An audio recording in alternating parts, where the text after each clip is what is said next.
Lakers versus Clippers. Tonight is a big game for the Clippers because, well, it's a big game for both, really, because both teams need the wins, really. I mean, the Clippers are already in the playoffs. I get that. But what we saw the other night against Toronto and the game, a couple games before that against Denver, with Paul George and Kawhi Leonard on the floor, it's just not a good outing. It just didn't look right. Now, of course, they lost against Denver, but they did beat the Toronto Raptors. And I don't really know how they even won that game because Toronto was on fire the whole game, looked like to me. But that's just my that's just my take on that. But good, big win for the Clippers. They need that for their confidence, and I think tonight's game they need it for their confidence. They need it, to not only show themselves that they're worthy of being looked at as a great team, but they're worthy of being looked at as a contender instead of a pretender, like a lot of people believe they are. And the reason why a lot of people, along with analysts, and I think Robert Ory made a statement last week in regards to that about them being pretenders, because they just don't look like they're together on the floor at times. At times, they look like a discombobulated team. At times, they look like they're wondering what should they do next. And at times, they look like they just don't even belong on the floor with other teams that have chemistry. And when you take those things into account, where do we go from here? Like with the Clippers, when we think about them as a team, are they good enough to win a championship? Of course they are. I mean, really, there's no other way to look at it. They're definitely good enough to win a championship. They're definitely good enough to be, you know, looked at as an elite team.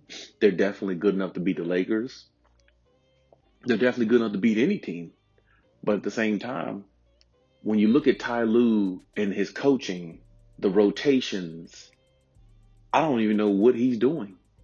And first of all, when you look at this team, first of all, why is Ty Lue experimenting lineups this late in the season? I understand Patrick Beverly came back. I understand Serge Ibaka's coming back. But experimenting with rotations in regards to how Kawhi Leonard and Paul George needs to play is two different things. I mean, because the first part of the season, they were staggering Paul George and Kawhi Leonard. Kawhi Leonard would play the blunt of maybe the first quarter, and with about 7, 8 minutes left, no, they both would play the first quarter, excuse me, and then Kawhi would get taken out with maybe 4 or 5 minutes left in the first quarter. Paul George is in there doing his thing, and then the second quarter, Kawhi comes in while Paul George sits down for a while and do his thing. You see what I'm saying? It just looks like they're trying to get Kawhi his points. They're trying to get PG his points. Trying to get Kawhi his shots, his 15, 20 shots a game. Trying to get PG his 15, 20 shots a game. Now, this last game where Kawhi only took 6 shots, that's really concerning to me because I don't know how in the hell you have your best player only take 6 shots in a game ever. For Ty Lue to even orchestrate something like that, I think he personally needs to be fired anyway. If you're going to orchestrate things that way, you got Paul George out there taking just ill-advised shots. You got Paul George out there being reckless, almost cost you the game. Kawhi is not in rhythm yet.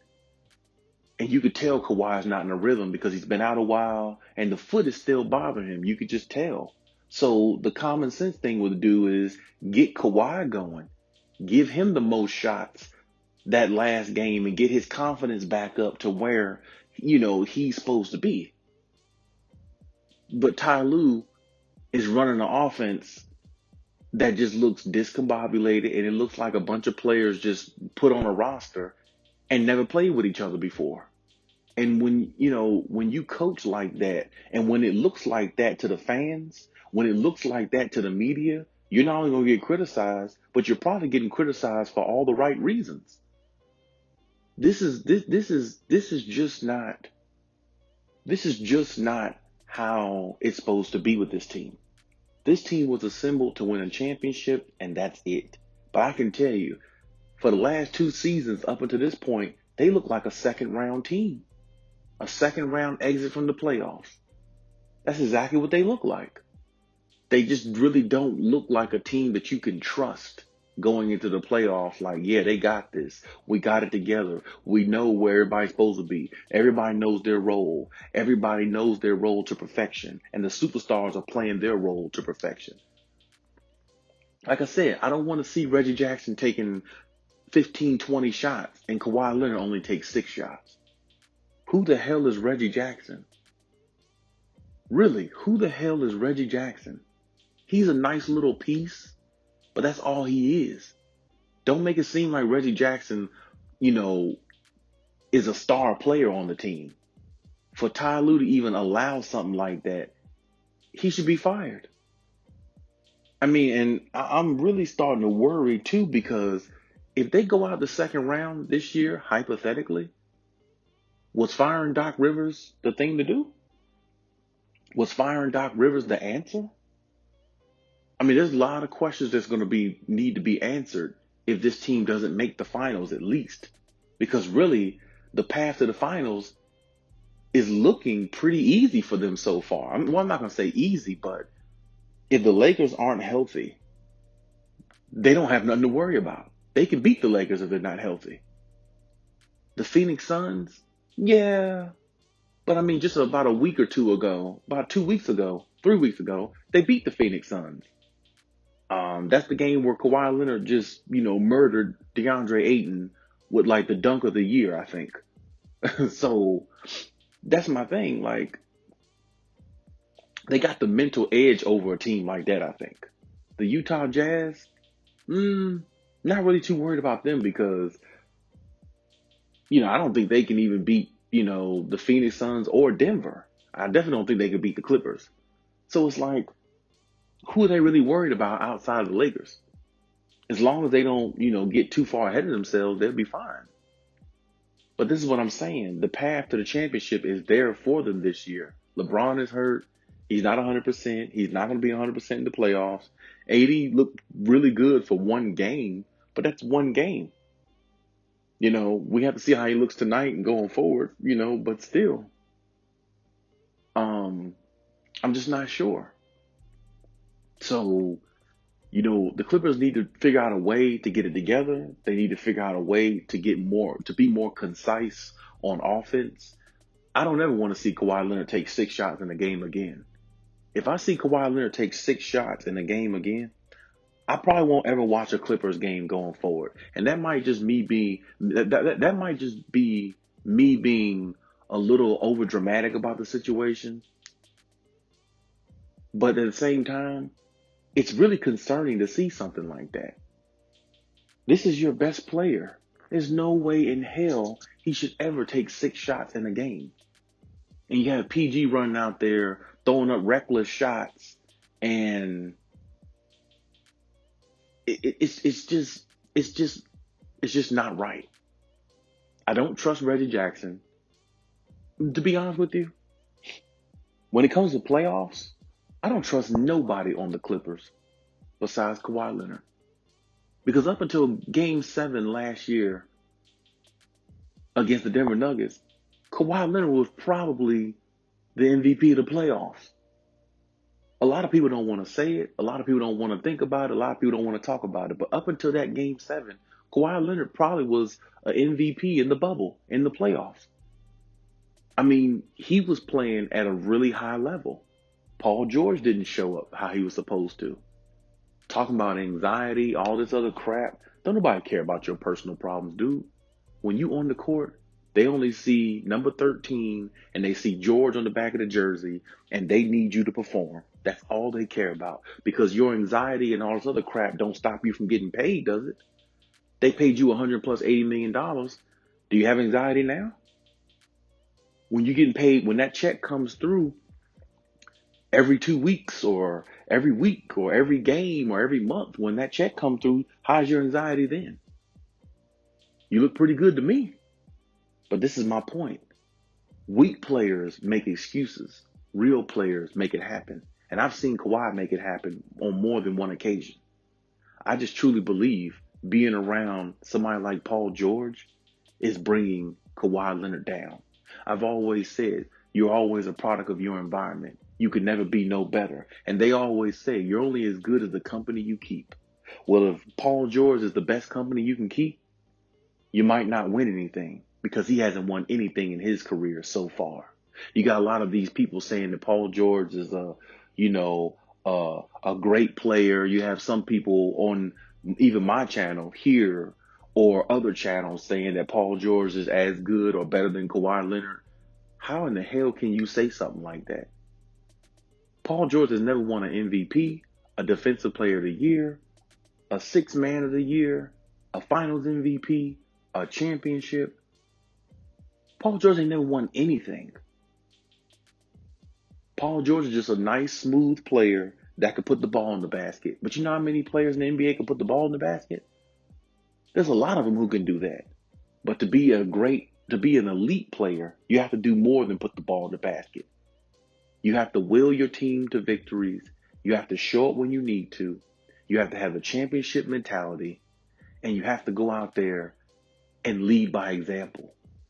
And all those things I just said, there's only one person on that team that's done that. Maybe with the exception of Rondo. Because Rondo has won championships too. But Rondo is not the player Kawhi Leonard is. He's not the superstar Kawhi Leonard is.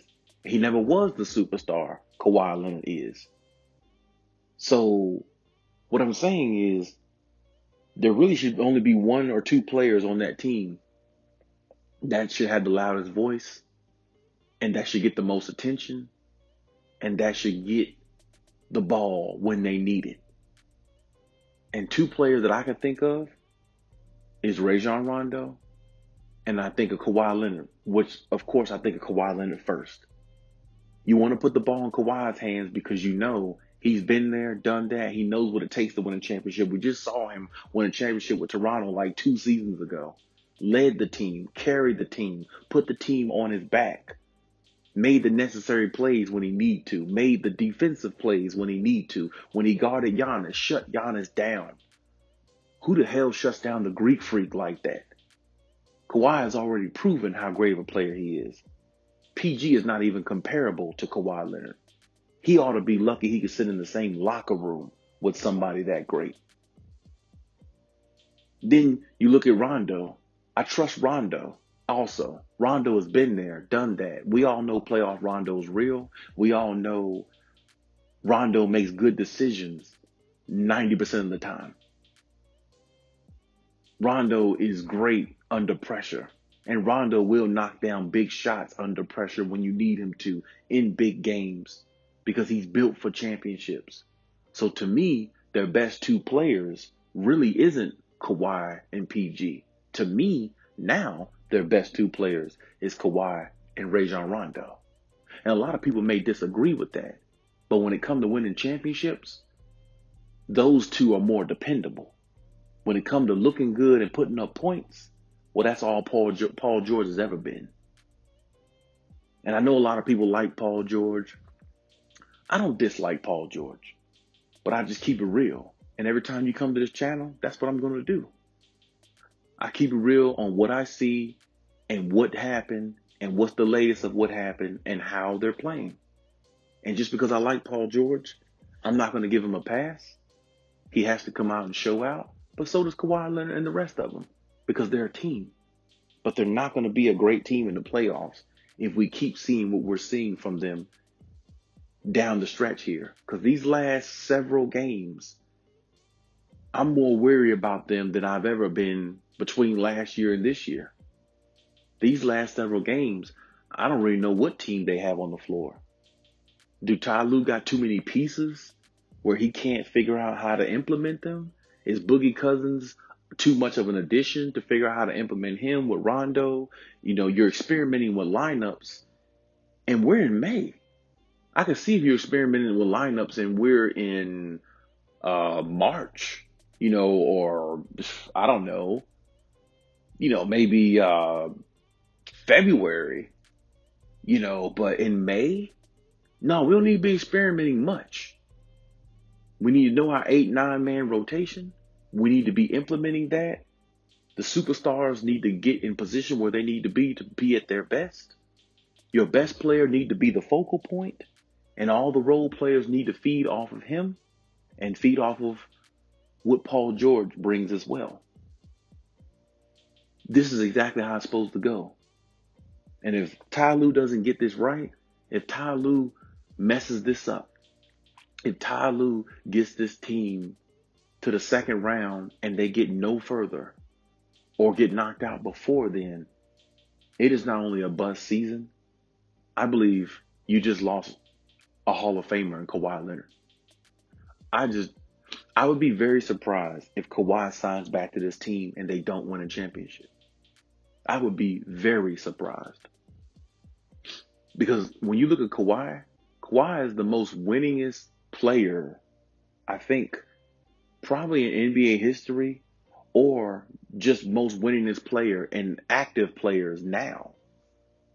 So when you think about Kawhi Leonard, he's all about winning. I know he doesn't probably want to go to Miami. I know he probably doesn't want to go to the Warriors. He probably wants to stay exactly where he is. But when it comes down to winning championships and just being around a bunch of people you know and that you like, that's two different things. And I think Kawhi Leonard is no feeling, no emotions. I think we look at him that way for one reason, because he's only about winning. And I don't give a damn if he likes Paul George or anybody else on the team. If it's just going to be a continuous losing effort, I just don't see Kawhi being there. So, especially, with the reports that came out, several months ago that he tried to recruit Jimmy Butler and all the other guys first and just took Paul George last. Paul George was his last option as a recruit because nobody wanted to come to the Clippers. He tried to recruit Kevin Durant, Kyrie. They were saying, think about it. Paul George was his last resort and a recruit to come to the Clippers. So why would he have a problem leaving him? That was just the sloppy seconds you picked up because you couldn't get nobody else. Because nobody else wanted to play for the Clippers organization because everybody know the organization is a laughing stock. So, I don't know. All I know is the Clippers better show out in the playoffs. And we have 6 games left in the season. They better look a lot better than that against the Lakers. That's all I know. Because if they lose tonight against the Lakers, it'd be one thing if they lose, but how they lose is really what everybody's gonna look at. If you lose sloppy, or even if they win the way they won the other night against the Raptors, sloppy and just discombobulated, nobody knows where they're supposed to be. Even if they win that way, there's still going to be levels of concern about this team and what you see. And I'm telling you, the Clippers, they do not want to prove the media right. The media already thinks this team is a joke. So if I'm the Clippers, don't prove them right these last few games. Don't prove them right in the playoffs. I'm telling you. Because it's going to be worse than what it was last year. But that's just my take on it. You know what I'm saying? Let me know what you think. Hey, leave any comments in the comment section. Let's talk about it. Let's engage. Join the Cali Take community. Next time.